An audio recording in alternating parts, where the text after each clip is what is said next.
Shalom. Une femme chrétienne vivait un calvaire dans un foyer polygamique. Elle avait donné sa vie à Jésus-Christ et maintenant, elle était devenue l'objet de la risée de ses coépouses. Elle était persécutée à cause de son Dieu, si différent des autres, de leur Dieu, de leur divinité, des esprits qu'ils vénéraient. Un jour, son mari vint la trouver pour lui dire qu'il était fatigué de sa vie actuelle et qu'il irait passer un séjour au Congo. Il lui tend sa clé et lui dit « Voici la clé de ma chambre, garde-la et rassure-toi qu'aucune de mes autres femmes n'y entre. » Et la femme répondit « Je vais la mettre immédiatement au crochet, là, et tu la retrouveras quand tu reviendras du Congo. » Le mari partit et la femme alla travailler au champ derrière la maison.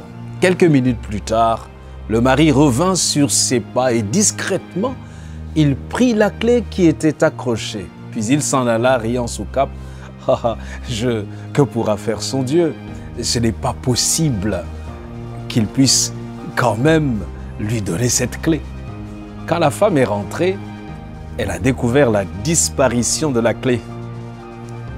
Elle demande aux autres femmes si elles avaient vu la clé, si elles l'avaient prise, mais personne ne semblait avoir vu la clé en question.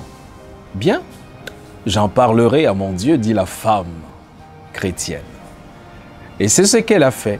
Elle a prié et puis elle s'est remise à ses tâches. Entre-temps, le mari avait décidé de cacher la clé. Il est allé la dissimuler au creux d'un arbre tout près de la rivière en se disant qu'à son retour, il trouverait facilement la clé. Il cacha donc la clé et s'en alla. Quand il rentra de son voyage quelques jours après, il apprit à son entrée au village que la rivière avait débordé et qu'il y avait eu des inondations. Bien sûr, la clé avait disparu.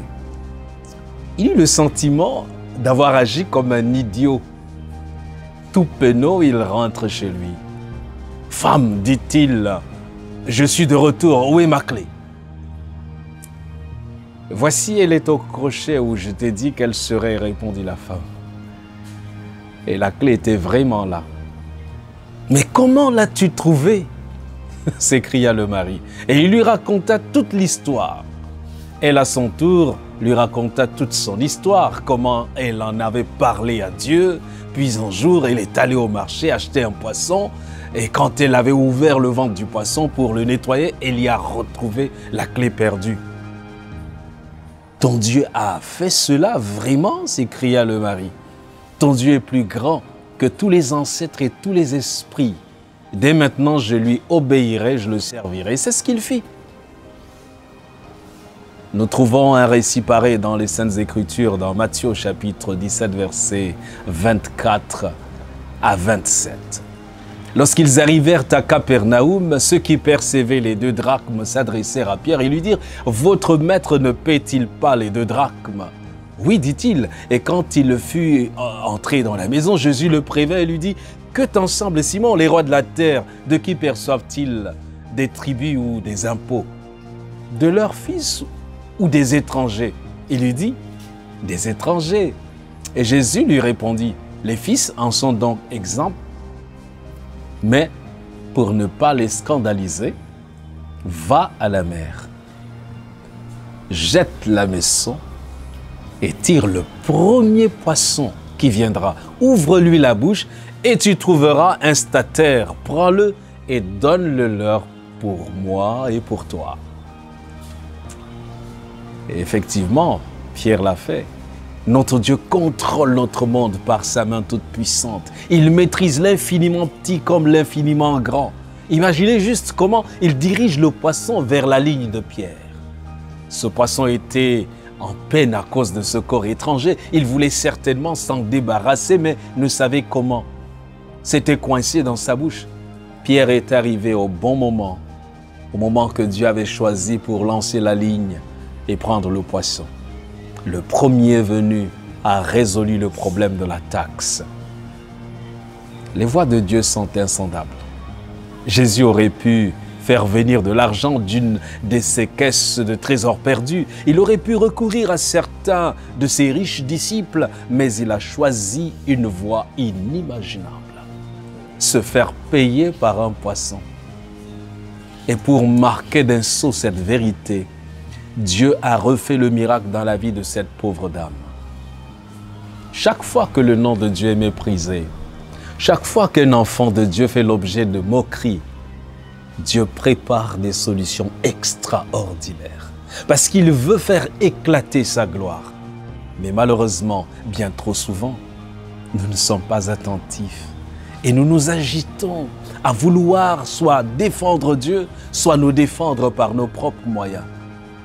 Et dès qu'il y a mélange, Dieu ne peut plus agir parce qu'il ne peut partager sa gloire avec un autre.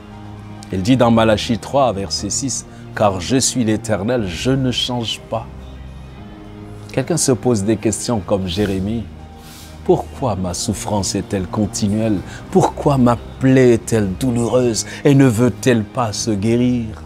Serais-tu pour moi comme une source trompeuse, comme une eau dont on n'est pas sûr? C'est pourquoi ainsi parle l'Éternel. Si tu te rattaches à moi, je te répondrai. Et tu te tiendras devant moi. Si tu sépares ce qui est précieux de ce qui est vil, tu seras comme ma bouche. C'est à eux de revenir à toi, mais ce n'est pas à toi de retourner vers eux. Je te rendrai pour ce peuple comme une forte muraille d'airain. Ils te feront la guerre, mais ils ne te vaincront pas, car je serai avec toi pour te sauver et te délivrer, dit l'Éternel. Je te délivrerai de la main des méchants, je te sauverai de la main des violents. Notre Dieu est tout-puissant. Alléluia. Ne doute pas un seul instant de son amour. Il sait ce que tu vis. Jésus-Christ veut te recevoir avec tes fardeaux. Il connaît tes chagrins, ton stress, ton angoisse et la lourdeur de tes chaînes. Si tu l'invoques, il te répondra. Si la réponse semble tarder, attends-la, mais attends-la patiemment. Que Dieu te bénisse.